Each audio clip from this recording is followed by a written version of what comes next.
বখাটে কিশোর চক্রের দৌরাত্ম্যে রাজধানীর মোহাম্মদপুর এলাকা এখন অপরাধের সাম্রাজ্য। চাঁদাবাজি, ছিনতাই, মাদক ব্যবসা সহ নানা অপরাধে অতিষ্ঠ এলাকার বাসিন্দারা। অপরাধের স্বর্গরাজ্যে পরিণত মোহাম্মদপুর এলাকার আইনশৃঙ্খলা পরিস্থিতি স্বাভাবিক করতে কাজ করছে পুলিশ। প্রভাবের ঊর্ধ্বে এসে অপরাধ দমনে সর্বাত্মক চেষ্টা চালিয়ে যাচ্ছেন তারা। এ বিষয়ে আরো জানাতে সিলেট ও রাজশাহীর পরিস্থিতি জানাতে যোগ দিচ্ছেন আমাদের সহকর্মীরা। শুরুতেই যাচ্ছি সিলেটে, সেখান থেকে জানাবেন আমাদের সহকর্মী রানা মজুমদার। আর রানা, কিশোর গ্যাংয়ের দৌরাত্ম্য বন্ধে পুলিশ বা প্রশাসনের কোনো পদক্ষেপ চোখে পড়েছে কিনা? দেখুন, আসলে সারা দেশের মধ্যে পর কিন্তু কিশোর সেটি কিন্তু অনেকটাই বেড়েছে। এবং এক্ষেত্রে সিলেটের মেট্রোপলিটন পুলিশের সাথে আমাদের কথা হয়েছে। তারা যে বিষয়টি জানিয়েছেন যে তারা মূলত গত বছরে সিলেটে 15 থেকে 20টি দলের কিশোর গ্যাংয়ের যে দল আছে সেই দলের একটি তালিকা তৈরি করেছিলেন। এবং সেখানে তারা উল্লেখ করেছিলেন প্রায় 200 থেকে 250 জন কিশোরের। এবং তারা বলছেন যে মূলত এই কিশোররা বিভিন্ন দলে বিভক্ত হয়ে বিভিন্ন নেতার দলে বিভক্ত হয়ে তারা মূলত এই যে তাদের গ্যাং পরিচালনা করেন এবং তারা বিভিন্ন ধরনের আসলে যে অপরাধমূলক কর্মকাণ্ড সেগুলোতে তারা জড়িয়ে পড়েন।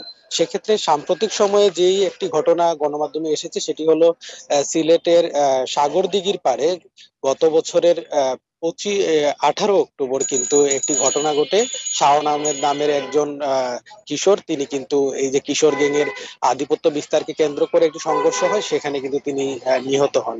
এবং এক্ষেত্রে আসলে যে বিষয়টি হচ্ছে, এই যে এভাবে মূলত সিলেটের বিভিন্ন জায়গায় কিশোর গ্যাং এর যে একটি আধিপত্য বিস্তার কিংবা অন্যান্য যে কার্যক্রমগুলো সেগুলো পরিচালিত হয়ে আসছে। এবং যারা সংশ্লিষ্ট রয়েছেন, বিশেষ করে আইন শৃঙ্খলা রক্ষাকারী বাহিনীর যারা সদস্য রয়েছেন, তাদের সঙ্গে আমরা কথা বলেছিলাম। তারা বিষয়টি বলছেন যে আসলে আগে এক সময় এই কিশোর গ্যাং এর যারা নেতা ছিলেন তারা পলাতক থাকলেও এখন কিন্তু অন্যান্য যারা নেতাকর্মী রয়েছেন তারা কিন্তু এই কিশোর গ্যাংকে পরিচালিত করছেন এবং তাদেরকে দিয়ে বিভিন্ন ধরনের অপরাধমূলক কর্মকাণ্ড কিন্তু তারা করিয়ে নিচ্ছেন। বিশেষ করে যারা স্থানীয় জনগণ রয়েছেন তাদের সঙ্গে কথা বলে জানতে পেরেছি কিশোর গ্যাং এর উৎপাতটা কিন্তু বেড়ে যায় যখন সন্ধ্যা হয়। রাতের আধারেই কিন্তু কিশোর গ্যাং এর উৎপাতটা বেশি হয় সিলেটে।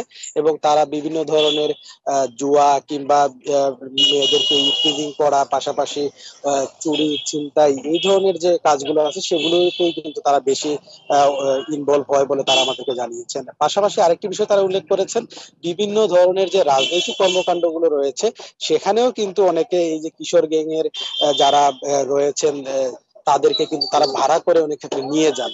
তো এই সব বিষয় মিলিয়ে মূলত সিলেটে একটি অস্থিতিশীল পরিস্থিতি অনেক ক্ষেত্রে বিরাজ করে। এবং যারা সচেতন নাগরিক সমাজের প্রতিনিধি যারা রয়েছেন তারা বলছেন যে এক্ষেত্রে পুলিশ বাহিনীর সদস্যদেরকে আরো তৎপর হওয়া প্রয়োজন, পাশাপাশি অভিভাবকদেরও আরো তৎপরতা বাড়ানোর প্রয়োজন এই বিষয়টিকে আসলে নজরদারির মধ্যে নিয়ে আসার জন্য। জি, রানা মজুমদার, আপনি আমাদের সঙ্গে থাকুন। এবার আমরা যাচ্ছি রাজশাহীতে, সেখান থেকে জানাবেন আমাদের সহকর্মী মোস্তাফিজুর রহমান।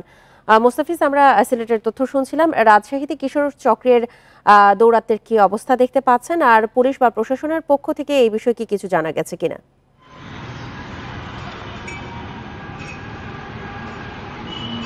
দেখুন, কিশোর চক্র বা কিশোর গ্যাং যেটি বলি না কেন, এদের কিন্তু আধিপত্য বা প্রভাব সব সময় আছে। কারণ এর আগে যদি বলি 5 আগস্টের পূর্ববর্তী সময় আমরা দেখেছিলাম, সেই সময় কিন্তু দেশীয় অস্ত্র, চাপাতি, রামদাত, এছাড়াও ধারালো যে বড় বড় ছুরি ছিল সেটি কিন্তু প্রকাশ্যে তারা রাস্তায় ঘুরে বেড়াতো এবং আইনশৃঙ্খলা বাহিনীর সামনেই ঘুরে বেড়াতো। সেই সময় অনেকটাই কিন্তু পুলিশ রাজনৈতিক কারণেই হয়তো তাদের কিছু বলতে পারেনি, কিন্তু তাদের অবস্থান ছিল প্রকাশ্যে এবং রাজনৈতিক একটি দলের ছত্রছায়ায় তাদের আধিপত্য কিন্তু দেখিয়ে গেছে। এবং এর পরবর্তীতে 5 আগস্টের পরবর্তীতে যদি দেখি, তাদের প্রকাশ্যে কিন্তু চলাফেরা না থাকলেও এই যে তাদের হাতে যে অস্ত্রগুলো ছিল সেগুলোর উদ্ধার কিন্তু আমরা দেখিনি। অর্থাৎ বলা যেতে পারে যে এই কিশোর গ্যাং চক্রের হাতে কিন্তু এখন পর্যন্ত দেশীয় অস্ত্র, ধারালো প্রাণঘাতী অস্ত্রগুলো কিন্তু তাদের হাতে এখনো রয়েছে। এবং সেই সাথে বলা যেতে পারে যে এই যে কিশোর দল বা এই বখাটের চক্র রয়েছে, এদের পৃষ্ঠপোষক কিন্তু রাজনৈতিক দল।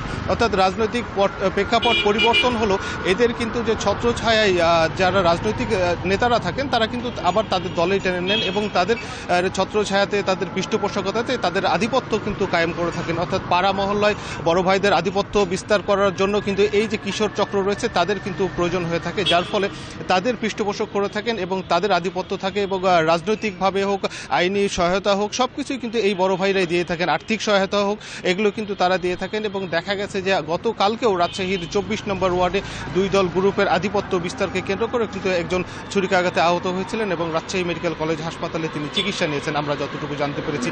অর্থাৎ এবং সেই সাথে রাজশাহী মেট্রোপলিটন পুলিশের যে তথ্য বলছে সেখানে কিন্তু রাজশাহী নগরীতে প্রায় 550 কিশোর গ্যাং সদস্যর কিন্তু তাদের একটি তালিকা রয়েছে। যদিও এখন পর্যন্ত প্রত্যেকেই ধরা সম্ভব হয়নি, তবে আইনশৃঙ্খলা বাহিনী বলছে যে তাদের গতিবিধি তারা মনিটর করছেন এবং তারা যেন কোথাও বিশৃঙ্খল করতে না পারে সে বিষয়ে তারা সজাগ রয়েছেন। তবে এখন পর্যন্ত আমরা দেখছি যে রাজশাহীতে এই কিশোর গ্যাং চক্র এখন পর্যন্ত যে ছিনতাইয়ের ঘটনা, বিশেষ করে ছোবলপাটির যে দৌরত্ব সেটি কিন্তু রয়েছে এবং তাদের বিকট শব্দে বাইক চালানো, তাদের প্রদর্শনী দেওয়া, এটি কিন্তু মধ্যরাতের দিকেই তাদের এই কর্মকাণ্ডগুলো সবচেয়ে বেশি পরিলক্ষিত হয়ে থাকে। তবে বলা যেতে পারে যে কিশোর গ্যাং সম্পর্কে সাধারণ মানুষ, নগরবাসী অনেকটা অতিষ্ঠ থাকলেও কিন্তু তারা কিছু বলতে পারেন না, কেননা সবসময় তো মানুষ আইনশৃঙ্খলা বাহিনীর প্রোটেকশনে থাকবেন এমনটি নয়, কিন্তু এই কিশোর চক্র সবসময় কিন্তু ওত পেতে থাকেন, যার ফলে অনেকটা সাধারণ মানুষ যারা রয়েছেন তারা নিজেদের নিরাপত্তার সাথেই কিন্তু তারা কিন্তু এর বিরুদ্ধে প্রতিবাদ করেন না, অনেকটা মুখ বুঝেই তারা বা এই যে এদের ঝামেলা এড়িয়ে কিন্তু তারা চলে যান। তবে আইনশৃঙ্খলা বাহিনী বলছে যে কিশোর চক্র যেন তাদের পূর্ব অবস্থায় ফিরতে না পারে সে বিষয়ে তারা সজাগ রয়েছেন এবং তাদের যে কর্মপরিকল্পনা সেটি অব্যাহত রয়েছে এবং আইনশৃঙ্খলা পরিস্থিতি নিয়ন্ত্রণে তারা কাজ করছেন, এটি আইনশৃঙ্খলা বাহিনীর পক্ষ থেকে কিন্তু বলা হচ্ছে। এই ছিল রাজশাহী থেকে কিশোর গ্যাং সম্পর্কে সর্বশেষ। সিলেট এবং রাজশাহী থেকে কিশোর গ্যাংয়ের দৌরাত্ম্য নিয়ে সবশেষ তথ্য জানাচ্ছিলেন আমাদের সহকর্মীরা।